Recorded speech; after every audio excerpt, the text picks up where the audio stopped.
ओम शांति। राजयोगी जीवन की आधारशिला ब्रह्मा भोजन पुस्तक हम पढ़ रहे हैं। इसका 8वां पार्ट है। ब्रह्मा कुमारी वेदांती दीदी जी लिखते हैं, ब्रह्मा भोजन बनाना बड़े से बड़ा योग है। प्रश्न पूछा, दीदी राजयोगी जीवन में ब्रह्मा भोजन को, आहार शुद्धि को दूसरा स्तंभ कहते हैं, ऐसा क्यों? उत्तर में बताया, ज्ञान मार्ग में मुख्य 4 विषय हैं: ज्ञान, योग, धारणा और सेवा। ज्ञान भगवान हमें खुद दे रहा है, योग भी वह सिखा रहा है और सेवा करने के लिए भी वह कह रहा है। परंतु हम इन तीनों बातों में पक्के तब बन सकते हैं जब हमारी धारणा का विषय पक्का हो। धारणा में कई बातें आती है। सुबह से रात तक हमारा उठना बैठना, चलना फिरना, खाना पीना, हमारी दिनचर्या, हमारा अमृत वेला, हमारी मुरली क्लास, सब आता है। पर इन सब बातों को मजबूत करने का मुख्य आधार है अन्न, क्योंकि हम जैसा अन्न खाएंगे वैसा विचार आएंगे, जैसे विचार आएंगे वैसे हम कर्म करेंगे, जैसे हम कर्म करेंगे वैसे परिणाम आएंगे। इसलिए बाबा हमेशा कहते हैं, इसको ब्रह्मा भोजन समझो, खाली खाना नहीं समझो। पेट भरने के लिए खाते हैं यह नहीं सोचो कि भगवान का दिया हुआ भोजन भगवान की सेवा के लिए, शरीर चलाने के लिए खाते हैं। प्यार से खाओ। मैंने देखा है कई लोग 3 मिनट में भोजन पूरा कर देते हैं। मैं तो बचपन से यह मानती हूँ, खाना बड़ी शांति से, भगवान की याद से, में प्यार से खाना चाहिए। जो खाना बनाना है वो भी उनकी याद में बनाना चाहिए। जो पदार्थ हम खरीद कर लाते हैं वह भी बाबा की याद में लाने चाहिए। जब हम सफाई करके किचन में डिब्बों में भरते हैं ना, तब भी हमें यह सोचना चाहिए कि यह भगवान का किचन है, यह भगवान का स्टोर है। तब भी प्यार से, स्वच्छता से सब रखना चाहिए। ऐसे नहीं बोतलें खुली हो, राशन पुराना हो जाए। बहुत व्यवस्थित रखना चाहिए। स्टोर भी कोई देखे तो लगे कि कितना सुंदर है। वह प्रकंपन भी असर करता है। जब हम खाना बनाने के लिए बोतलों में से निकालते हैं ना, तो मैं कहती हूँ, बाबा आज क्या खाएंगे? कुछ घड़ियाँ वहाँ बिताती हूँ। आज दाल खाएंगे, चावल खाएंगे, या बाबा आज रोटी सब्जी खाएंगे? आप क्या खाएंगे? तो मैं वहाँ वातावरण बनाती हूँ। हम 8 भाई बहनें थे। हमारे माँ बाप ने सिखाया था कि कुछ भी खाना है तो पहले भगवान के पास रखो, भगवान को याद करो। भगवान ने दिया है, ऐसा याद करके फिर खाओ तो उसमें शक्ति भरेगी। हम उसको प्रसाद कहते हैं। हमने देखा क्लास में पूरी पढ़ाई तक मैंने कभी दूसरा नंबर नहीं लिया, पहला नंबर ही मिला। मुझे ये विश्वास बैठ गया कि भगवान को प्रसाद चढ़ा के जब मैं खाती हूँ तो वह मुझे पावर देता है। मैंने प्रैक्टिकल अनुभव किया। अंधश्रद्धा नहीं है, विश्वास है। ज्ञान में आए तो ब्रह्मा भोजन की बात आई, बाबा को भोग लगा के खाने की बात आई। मैं कुमारी से टीचर बनी, फिर इंचार्ज बनी, देश से विदेश में गई, बड़ी बड़ी जिम्मेवारियां आती गई। कभी भी मैंने काम में बिजी होने के कारण भोजन बनाना और ब्रह्मा भोजन को कम महत्व नहीं दिया। आज मेरी आयु 76 ईयर की है। अफ्रीका के सारे सेंटरों की मेरी जिम्मेवारी है। बहुत काम है, बहुत यात्रा करनी होती है, चाहे नैरोबी में हूँ, चाहे और किसी सेंटर में हूँ, चाहे दुनिया के किसी भी सेंटर पर हूँ। मेरा यह लक्ष्य रहता है कि मुझे किचन में ज़रूर जाना है। बाबा का किचन है। जो भी बहनें कुछ बनाती है उनके साथ लग जाती हूँ। कहती हूँ मैं आप सबको बना के खिलाती हूँ। मैं सुबह को अमृत वेले के बाद जल्दी जल्दी स्नान करके किचन में आती हूँ। बाबा के लिए कुछ बनाना है, ऐसे खुशी से बनाती हूँ। प्यार से सबको कहती हूँ मैंने बड़े प्यार से बनाया है। आओ आओ सभी बाबा की याद में प्यार से खाओ। ऐसे मुझे बहुत खुशी होती है। ऐसे नहीं जब बाबा को भोग लगता है तभी बाबा को स्वीकार कराया नहीं। जब से भोजन का पदार्थ लिया, किचन में खड़े होकर बनाया, तब से बाबा हमारे साथ है। बाबा हम आपके लिए बना रहे हैं, आपके बच्चों के लिए बना रहे हैं। मुझे अच्छा नहीं लगता है कि खाना बन रहा हो और मैं जाकर मोबाइल पकड़कर बैठ जाऊं या कहीं चली जाऊं। मैं इधर ही खड़ी रहती हूं। क्यों? बाबा की याद रहे और भोजन को वह वाइब्रेशन मिलता रहे। दूसरा, कोई चीज़ जल ना जाए, बर्तन से बाहर निकल ना जाए या टेस्ट में कुछ फर्क ना पड़ जाए। मैं ये समझती हूँ भोजन बनाना बहुत बड़े से बड़ा योग है, बहुत बड़े से बड़ा प्यार है। जब भोजन बन जाता है तो मैं हमेशा कहती हूँ कि देखो बाबा को बड़े प्यार से भोग लगाओ। बाबा को बोलो यह लाए हैं।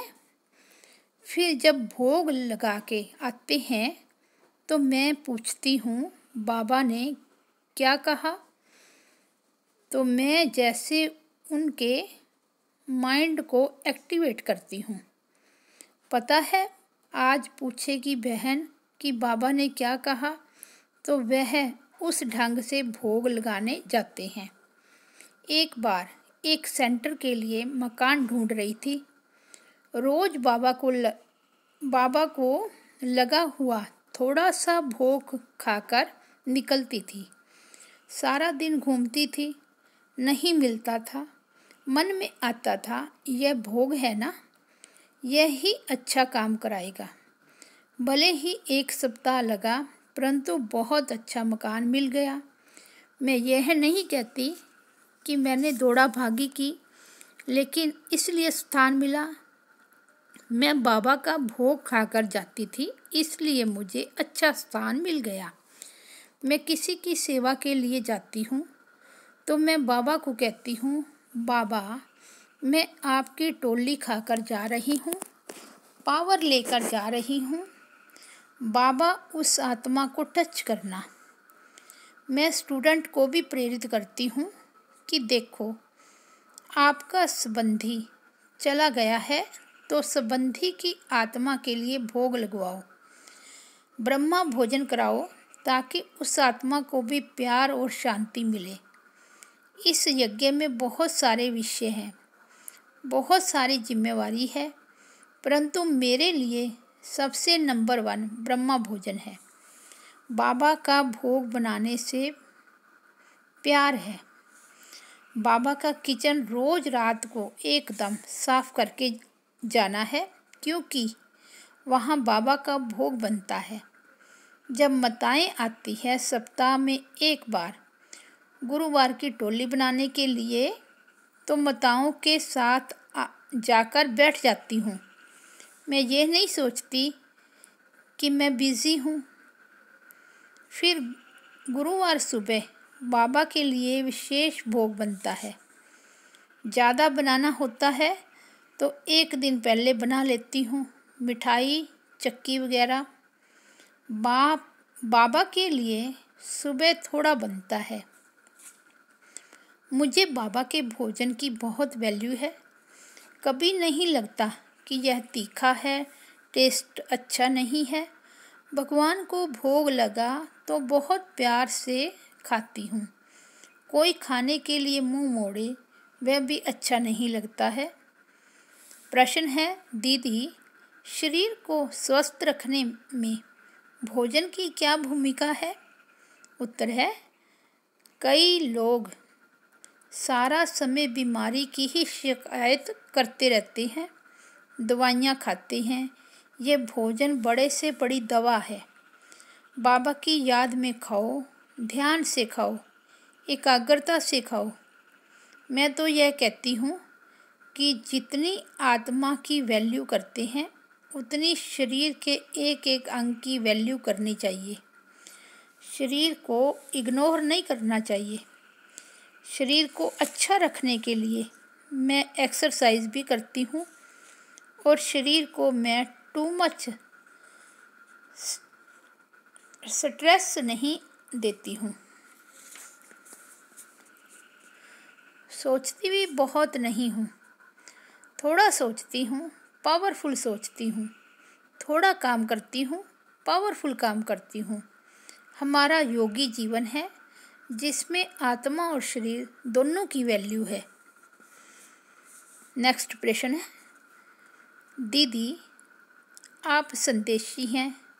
हम देखते हैं कि बाबा को एक ही समय पर बहुत सारे भोग लगाते हैं, लेकिन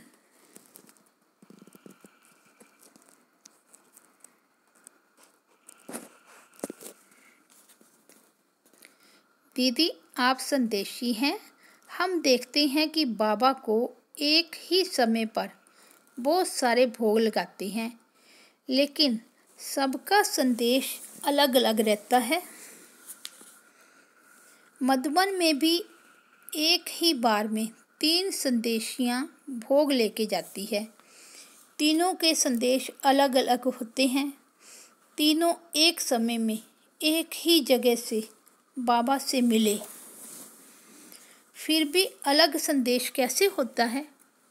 उत्तर है, भले एक ही समय पर 3 हैं, परंतु वतन में ऐसे नहीं है कि 3 लोग साथ में भोग लगाते हैं।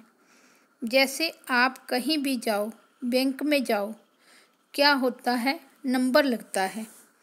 तो बाबा हर एक को पर्सनल टच देता है, पर्सनल सुख देता है।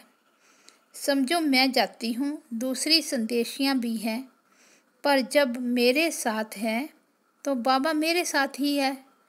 मेरे पहले या मेरे बाद और कोई का टर्न होगा। बाबा मुझे फीलिंग नहीं होने देता कि बाबा और किसी के साथ भी है। मैं जाती हूँ तो वेट करती हूँ, बाबा कहाँ है? कुछ घड़ियों के बाद बाबा मिलता है। हो सकता है बाबा और किसी के साथ भोग स्वीकार कर रहा था या मिल रहा था। मेरे साथ बाबा भोग स्वीकार करता है, तब कई बार जास्ती समय हो जाता है तो बाबा कहता है, बच्ची जाओ और आगे कारोबार भी करनी है। मैं समझ जाती हूँ कि मेरे पीछे और कोई है जो बाबा को मिलने वाले हैं। वहाँ पर ऐसे नहीं है कि 5 मिनट, 10 मिनट, 20 मिनट समय चाहिए। वह सेकंडों का खेल होता है। वतन में बहुत समय नहीं लगता है। आप संदेशी को जाते और आते देखते हैं ना, रास्ते में समय लगता है। हमारा जाना और वहाँ सेट होके बाबा का विज़न लेना, उसमें टाइम जाता है। फिर आते हैं और जाते हैं, फिर आते हैं और आते ही हम नॉर्मल फॉर्म में आ जाएं, उसमें टाइम लगता है। मतलब हमारा यात्रा का टाइम जास्ती है, बाबा से मिलने का टाइम तो बहुत कम है, परंतु कई बार हम सुनाते हैं तो 15 मिनट सुना देते हैं, 10 मिनट सुना देते हैं, परंतु वह अनुभव केवल 5-10 सेकंड में हो जाता है। परंतु वहाँ 1 सेकंड बहुत लंबा समय लगता है। बहुत फास्ट कम्युनिकेशन होता है। वहाँ बोलने का नहीं है ना, वहाँ कैचिंग का समय है सारा। वह फास्ट हो जाता है, उसको यहाँ आकर एक्सप्लेन करना होता है। वहाँ फास्ट दुनिया है, इसलिए समय बहुत कम रहता है। प्रश्न है, दीदी क्या संदेशी की बुद्धि का भी इसमें रोल होता है? उत्तर, देखो, हर एक बर्तन की क्षमता अलग अलग होती है। हर एक की बुद्धि, हर एक का बाबा से प्यार अलग अलग होता है। देखो, बाप होता है, उसको 5 बच्चे होंगे। बाप सब बच्चों को नहीं कहता है, एक एक को बुलाकर कहेगा, पर एक को ही जो कहेगा वह दूसरों को नहीं कहेगा, क्योंकि वह गुप्त होता है ना। तो यह भी ऐसे है, बाबा का हर एक से व्यक्तिगत संबंध है। दूसरा, ग्रहण शक्ति पर भी होता है। बाबा के इशारों को कैच करने की क्षमता में भी परसेंटेज होती है। हर एक का बोलने का तरीका, सोचने का तरीका, कैच करने का तरीका, बताने का तरीका, वह भी प्रभावित करता है।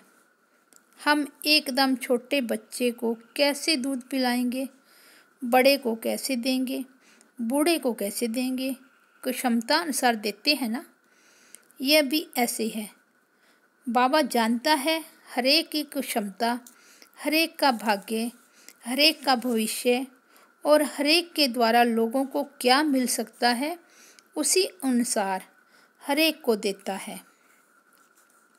प्रश्न है, दीदी भक्ति मार्ग में भी भगवान को अर्पित करके खाते थे, वहाँ मूर्तियों को भोग लगाने में और ज्ञान मार्ग में स्वयं भगवान को भोग लगाने में क्या अंतर महसूस करते हैं?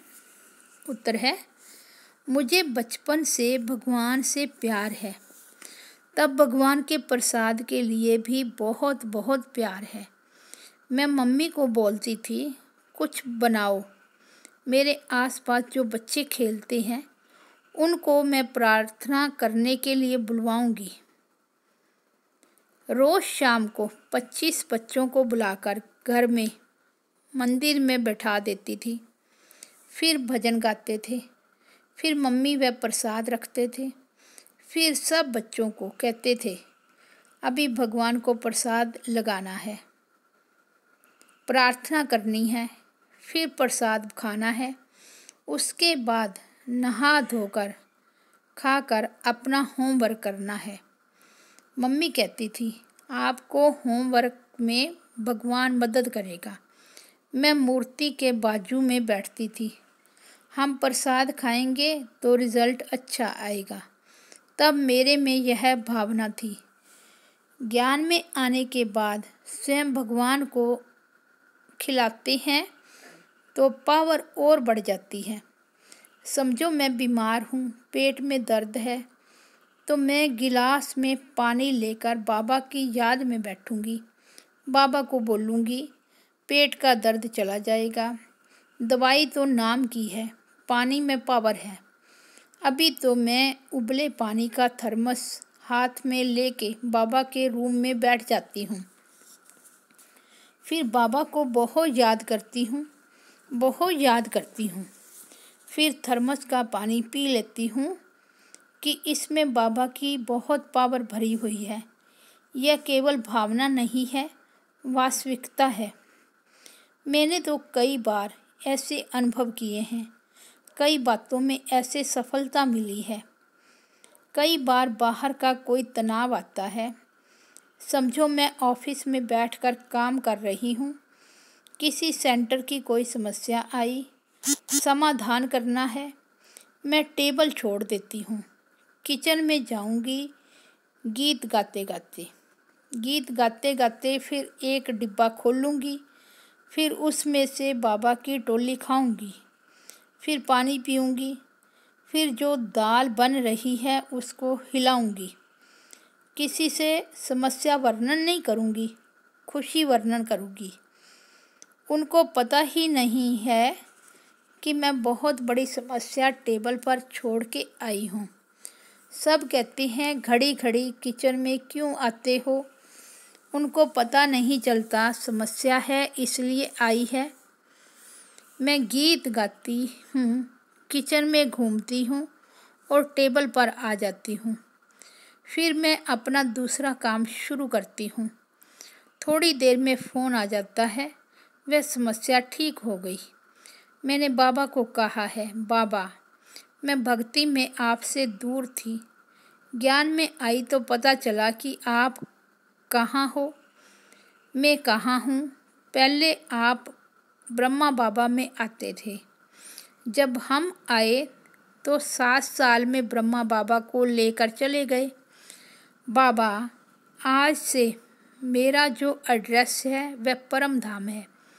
मैं परम धाम में आपके साथ रहूँगी, बाकी का संगम मैं ऊपर रहूँगी। मुझे दुनिया से कुछ नहीं लेना है। आप जो कहेंगे वह भी आज्ञाकारी बनकर करूँगी। बाबा अकेले नीचे नहीं जाऊँगी, हम दोनों नीचे जाएंगे, काम करके ऊपर आ जाएंगे। मैं नीचे हूँ तो बाबा मेरे साथ नीचे है। मेरा काम पूरा हो गया तो मैं बाबा के साथ ऊपर में हूँ। मुझे बहुत अच्छा अनुभव होता है। प्रश्न है, दीदी ब्रह्मा बाबा ने वतन में आपसे भोजन के बारे में कुछ पूछा हो, ऐसा कोई अनुभव सुनाइए। उत्तर है, एक बार मैं किसी देश में गई, बाबा के लिए भोग रख दिया। मुझे समय नहीं मिला देखने का कि भोग में क्या है। मैं बैठ गई भोग लगाने। जब वतन में गई तो बाबा ने कहा, अच्छा बच्ची तुम आई हो। मैंने कहा, हाँ बाबा मैं अमुक देश में आपको भोग लगाने आई हूँ। बाबा ने कहा, बच्ची विनाश की तीली लेकर आई हो। मैंने कहा, बाबा मुझे नहीं पता, नमित बहनों ने जो भोग रखा वे लेकर आई हूँ। मुझे समय नहीं मिला पूछने का कि उन्होंने क्या बनाया है। आपको स्वीकार करा रही हूँ। बाबा मैं ऐसा कुछ नहीं लेकर आई हूँ, जो भोग दिया है वही लेकर आई हूँ। बाबा ने कहा, बच्ची वापस जाओ, चेक करो, सब कुछ चेक करके दोबारा आओ। मैं 1 सेकंड में वापस आ गई। सारा कुछ चेक कर रही थी, क्या हुआ कैसे हुआ। सब बोल रहे थे, क्या हुआ, भोग क्यों चेक कर रही हो।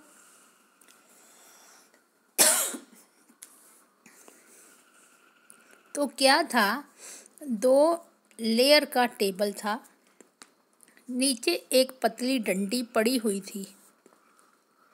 जिसने टेबल साफ किया उसने सोचा उसने नीचे का साफ नहीं किया, तो डंडी पड़ी हुई थी। इसलिए बाबा ने कहा, तुम विनाश की तीली लेकर आई हो।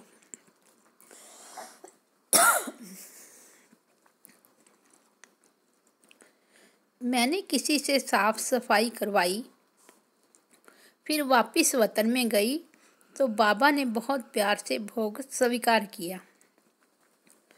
दूसरी एक जगह मैं बाबा को भोग लगा रही थी।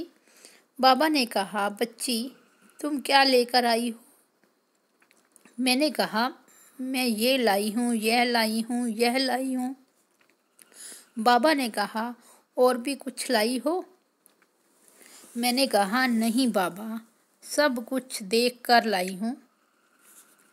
बाबा ने कहा, नहीं बच्ची देखो, वहाँ फूल का बड़ा कीड़ा था, जब भोग रखा तब वह अंदर होगा।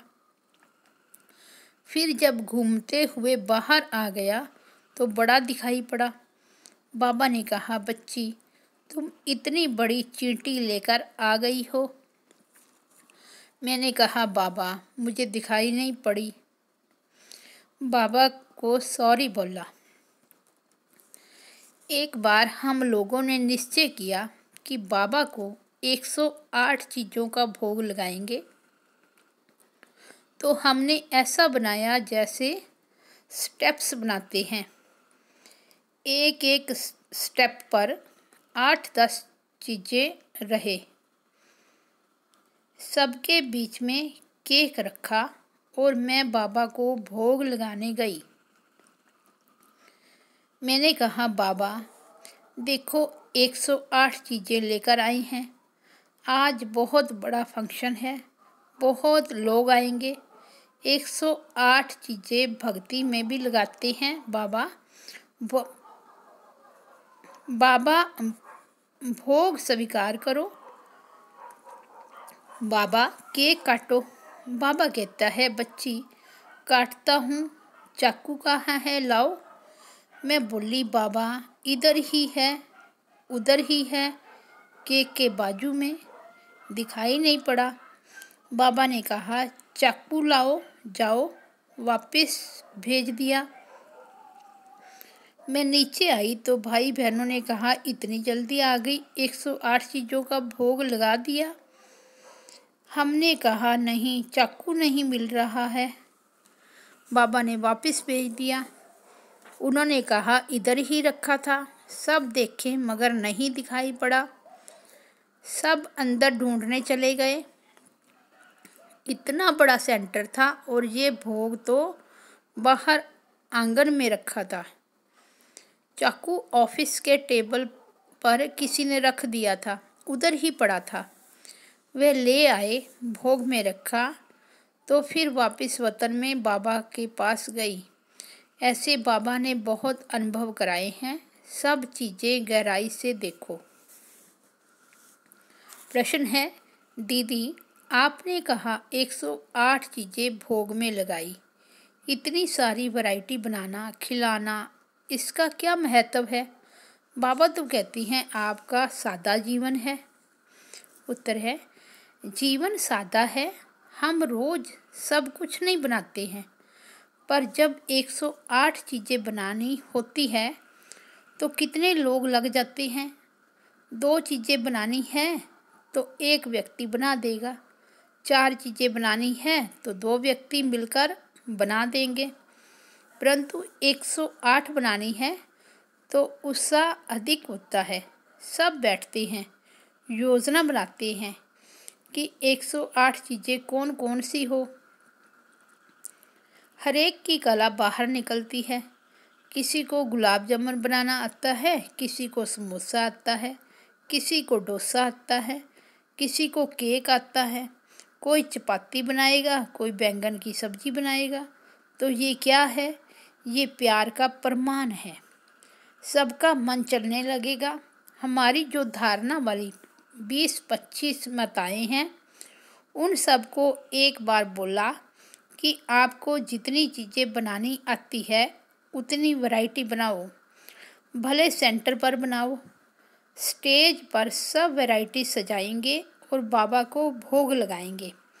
मैंने भी कुछ चीज़ें बनाई, हर एक अपना बना के लाए तो जैसे एक शॉप बन गई स्टेज पर बाबा के लिए। अपने 10 बनाई तो ये आपका कॉर्नर है। मैंने 2 बनाई, यह मेरा कॉर्नर है। इसने 7 बनाई, यह इसका कॉर्नर है। इस प्रकार बड़ा स्टेज सज गया। तो देखो, ब्रह्मा भोजन के नाम से कितनी खुशी होती है। बाबा को भोग लगेगा, बाबा के पास जाएगा तो जैसे परीक्षा की खुशी अपनी होती है, लेक्चर की खुशी अपनी होती है,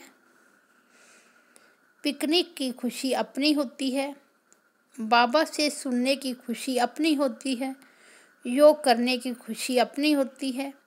इसी प्रकार बाबा के लिए भोग बनाने की, बाबा को भोग लगाने की खुशी अपनी होती है। लोग अधिक खुश हो रहे थे। भोग लग गया, बाबा का मैसेज सुना दिया। ये सब सुबह क्लास में किया, थोड़ा क्लास का टाइम बढ़ा दिया। सब सुबह जल्दी जल्दी 4 बजे आके सजाने लगे। रोज आते हैं 5 बजे, उस दिन 4 बजे आएंगे तो उत्साह तो होगा ना। इतना सुंदर खुशी का वातावरण लग रहा था। नई आने वाले भी आ गए देखने के लिए। क्लास भर गया। प्रश्न, दीदी, आजकल हम देखते हैं कि जो नई कुमारियाँ सेवा केंद्रों पर आती हैं उनको खाना बनाना अजीब काम लगता है, क्यों? इसका समाधान क्या हो? उत्तर है, अभी दुनिया का वातावरण ऐसा बन गया है कि बाहर ही खाना है। घर में खाना बनाने वाले नौकर रखे हुए हैं। रेस्टोरेंट बहुत बन गए हैं। बस रेस्टोरेंट से खरीदारी करके खा लिया। उसी वातावरण में पली हुई बहनें ब्रह्मा कुमारियाँ बनती है। मैं आपको बताऊं, भारत से एक बड़ी इंचार्ज बहन हमारे पास अफ्रीका में आई थी।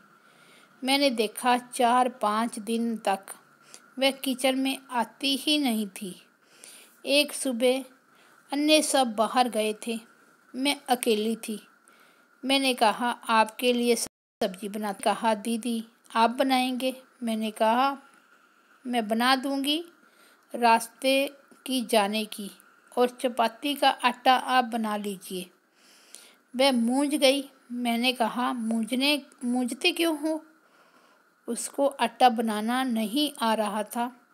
वो बोल नहीं सकी कि नहीं आता है। उसने आटे में पानी ज़्यादा डाल दिया। फिर मैंने उसको सब सिखाया। उसके हाथ से मैंने बनवाया। उसने रियलाइज़ किया कि किचन बहुत महत्वपूर्ण है। बड़ों का इंटरेस्ट नहीं होगा तो छोटे भी नहीं करेंगे। मुझे देख के तो बहुतों को प्रेरणा आती है। एक बार मैं भारत के किसी सेंटर पर गई। उन्होंने कहा, आप रास्ते का खाना क्या लेंगे? मैंने कहा, मुझे फ्रिज दिखाओ, मैं सब्ज़ी देखूंगी, सब्ज़ी काटूंगी, बनाऊंगी। वहाँ की जो बड़ी बहनें थी कहती हैं, ये सेवा कुमारियों कर लेंगी। मैंने कहा, नहीं, ऐसे नहीं होता है। मैं कुमारियों के साथ टेबल पर बैठकर हंसूंगी, बहलूंगी, हंसाऊंगी। नहीं तो उनको कौन हंसाएगा? भले वो सब्जी काटेगी पर मैं उनके साथ बैठूंगी। तो 3-4 लोग बैठ गए काटने के लिए। उनकी बड़ी बहनें देखती रही। वह भी आकर बैठ गई काटने के लिए। फिर मैं रोटी बना रही थी तो बड़ी बहन रोटी सेकने लगी। प्रश्न है, दीदी, आजकल मशीन मेड फूड का ज़माना चल रहा है। आइसक्रीम आदि मशीन से बनती है। इस बारे में आप क्या कहेंगे? उत्तर है, मैं कई सेंटरों पर जाती हूँ। मुझे भी आइसक्रीम ऑफ़र करते हैं। मैं पहले पूछती हूँ कि यह बाहर से लाया है या घर में बनाया है। वे कहते हैं बाहर से लाया हूँ। मैं नहीं खाती हूँ। आज तक मैंने बाहर की आइसक्रीम नहीं खाई है। मैंने अपना व्रत निभाया है। हम नैरोबी में ब्रेड बनाते हैं। हमने तो कभी बाहर की ब्रेड खाई नहीं। कोई नौकरी करते हैं, स्वयं नहीं बना पाते, उन्हें राय देती हूँ कि छोटी सी मशीन लाकर घर में ब्रेड बना लो, तो वे ऐसे ही करते हैं। कोई भी हमारी क्लास की माता बिना धारणा वाले का